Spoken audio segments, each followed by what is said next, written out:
Brains and the Beast. Strong Wings is coming with me wherever I go. Forever. That's non-negotiable. I don't care if no one understands why he's mine. It's my heart. I can stick whomever I want in there. But I'll tell you some of his story. It is late, and I cannot sleep at night anymore. Not when there's moonlight pouring in through those small, high-up windows. Also, I enjoy wasting the Queen's lamp oil. And if you are even considering setting me free while keeping him trapped, I will roast your talons one claw at a time, or perhaps I'll simply betray you to the six-clawed interrogator who oversees the guards. I bet he'd like to hear about the secret map you've been drawing of the stronghold, or the way you stand in dark corners and whisper to someone who isn't there. I knew Strong Wings from the moment I hatched, although I did not particularly like him at first. He was 3 years older than me, but the Dragonet dormitory and the Nightwing fortress had more than enough space for the smattering of Dragonets in the tribe. So we all lived there together. Until the age of 10. Strongwings was a notorious mess, and possibly the slowest Dragonet in the tribe. He kept leaving hits of carcasses around his sleeping spot, or accidentally stepping on everyone's tails on his way to bed at night. He never spoke in class unless it would say something boneheaded to one of the Dragonets, who always ignored him. Everyone ignored him. I ignored him. I was too busy and ambitious to make friends. Besides, he wasn't the sharpest claw on the dragon, if you know what I mean. I only remember feeling mildly relieved when he turned 10 and was moved to the adult quarters, taking his mess and his snoring and his stupid jokes with him. I didn't even see him again until a few months later, soon after my 7th hatching day. It was a miserable day on the island, more miserable than usual. I mean, the clouds were pouring this drippy mix of rain and sleet all over us. So it was cold and wet outside, but stifling inside, and all the ashes in the air were sticking damply to our wings and creeping into our snouts. So it felt as though we were breathing volcano even more than usual. I snuck out of class because I couldn't take one more minute of great and glorious Nightwing history when my lungs felt like moldering sacks of wet paper. That teacher is nearly blind anyway, so he didn't even notice me slipping out of the back tunnel. The halls of the fortress smelled like wet dragons. Gusts of damp wind and splatters of sleet kept swirling in through the cracks in our walls, sizzling on the coals and turning the air smoky. I was looking for somewhere as far away from the outside as possible. A corner of the fortress that was completely protected, and I thought of Mastermind's lab. Mastermind was our science teacher, and the tribe's resident genius. If you could believe all the hype around him, I say, if he's such a genius, he should be able to explain stuff in a way that dragons can actually understand. Instead, he should have once a week blathered on for hours, using the biggest, most made-up words possible, and then slithered back to his lab, leaving all of us even dumber than we were before. He had a whole giant inner room of the fortress for his experiments, and it was well protected from the outside air. Mastermind was obsessive about keeping other dragons from touching his stuff. But maybe I could sit in a corner and, maybe he wouldn't be there. He was definitely there. You ruined it! The whole thing! Our entire tribe could be wiped out because of your stupidity. I paused outside the door. That said, Labs, it tilted my head. Listening, there was an enormous crash and several smaller crashes. And then, scrabbling talons. And I just barely managed to leap back before the door slammed open and a beefy black dragon came charging out, flapping his wings wildly. And don't come back here or I'll dissect you alive, Mastermind's voice bellowed. As the door swung shut, the dragon flopped all over on the floor, panting for breath. Hello, Strongwings, I said. Causing disasters as usual, I see. Oh, he said, sitting up fast. Hi, Fierce Teeth. What did you do now? I asked. I knocked a bottle of something into a vat of something else, he said. He scratched his head looking mournful. The air were bubbles and some weird gas. I don't know. Sometimes he explains the experiments to me. But that just makes it more confusing. Kind of an idiot mudwing move. Going in there in the first place. I observed. You plus breakable things and unstable chemical compounds? Clearly a bad idea. That's what I said, he protested. I didn't want this job. It was his mother's idea, and she's friends with Princess Greatness. So that's, they made it happen. But I told them the dumbest Nightwing ever hatched. Shouldn't be Mastermind's assistant. There were a few more ominous crashing sounds from behind the door. I realized Wings was giving me a funny look. What? I demanded. I was kind of hoping you'd disagree with me there. He said, about what? I asked. About me being the dumbest Nightwing who's ever hatched? Oh, I said. Sorry, I would have if I could think about anyone dumber. He actually laughed, which was intriguing. Most Nightwings will try to counter your sarcasm with more sarcasm, as though every conversation is a competition to see whose wit is more biting. No one ever stops to acknowledge that someone else is funny. Ah, well, he said, perhaps they're right. I'll probably be less trouble here than crashing around, leaving obvious trails in the rainforest. You've been to the rainforest? I asked. I narrowed my eyes at him. What was it like? Tell me everything at once. He glanced at the door to the lab, then bared his teeth to me in an awkward way, which turned out to be his version of a smile. Or I could just show you. That's not funny, I snapped. I may be half your size, but I can still bite you. I'm serious, he protested. I can distract the guards and take you through. No one will find out, and if they do, what are they going to do to me? Give me a worse job than this? Pretty sure there isn't one. I can think of much worse punishments I'd personally witnessed. Things involving lava, or an extra week between rations, but I didn't bring them up. If this crazy dragon wanted to take me to the rainforest, I wasn't going to talk him out of it. Fine. We should find out who's guarding the tunnel, I said, striding off down the hallway. Oh, right now? Yes, he said. I mean, yes, right now, of course. That is when we are going. Now, yes, that's what I meant. I ignored his mumbling. I have found that all interactions work better when you only pay attention to the things that are actually said to you, instead of things that they're trying to say. You think they're trying to say. Should be Deadly Claws today, I think. I think, he said, catching up to me. He's quite sharp, I said. What's your plan? He said. I glared at him. You do have a plan. I do. I got it, don't worry. He paced along, hung beside me, flicking his wings and furrowing his brow. I never stood this close to him before. But now, it struck me that he was nearly twice my size. He was unusually burly for a starving Nightwing. You could still see his ribs, but they were big ribs, attached to a big back and massive shoulders. He could probably grow to be even bigger than Morosier one day. I liked that thought. I liked walking down the hole next to, essentially, a small lumbering mountain. It kind of made me feel as if I had something that would shield me from lava if the volcano did explode all of a sudden. We left the fortress and flew over the molten landscape in the rain.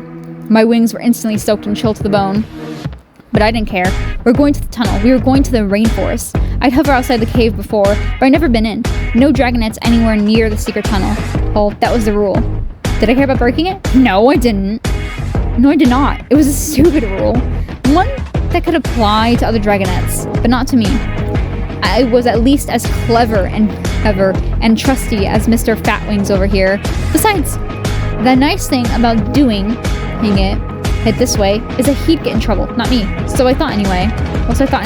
Wait here, he said, steering us down to the beach. My talons sank into the wet black sand, and I squinted through the downpour as he flew up to the cave. A moment later, he appeared at the entrance and waved to me. That was weird. I hadn't seen Deadly Claws come out.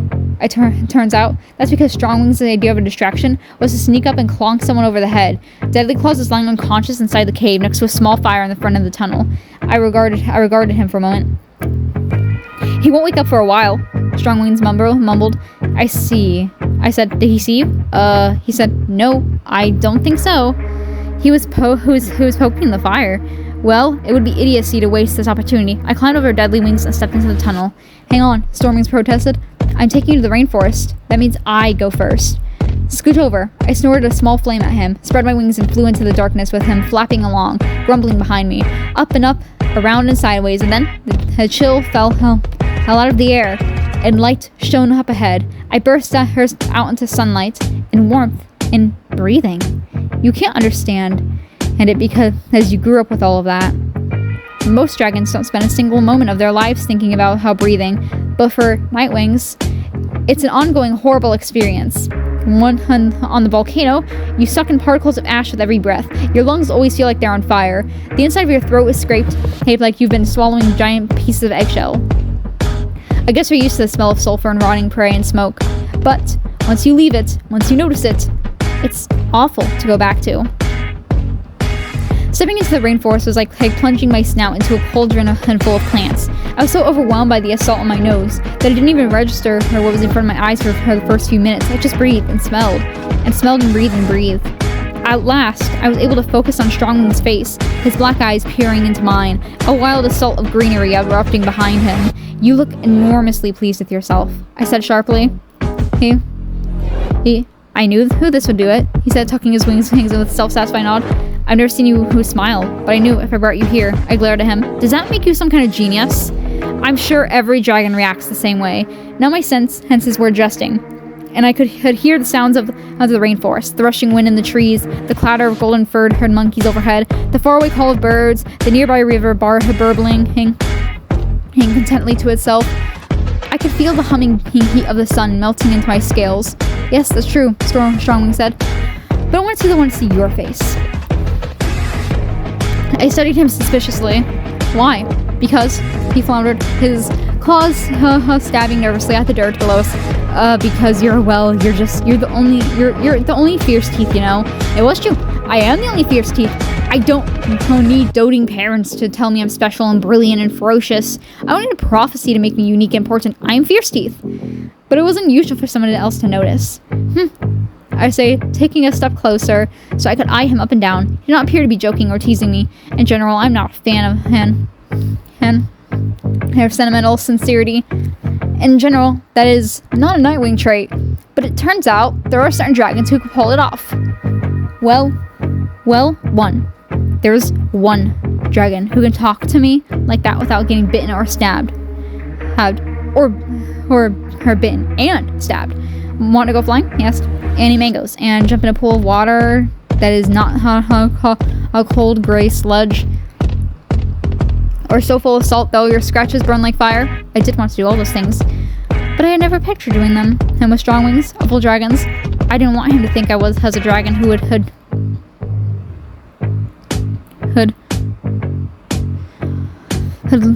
just lower all my defenses the moment I felt hell sunshine on my scales. "Oh, right," I scoffed, "as if you are fast enough to catch a mango. I'd love to see that." He started laughing again, although I wasn't entirely sure why this time. Dragons, and who might be laughing at me, usually have an unpleasant encounter with my claws before they draw their next breath, but for some reason, his laughter didn't make me want to stab him in the nose.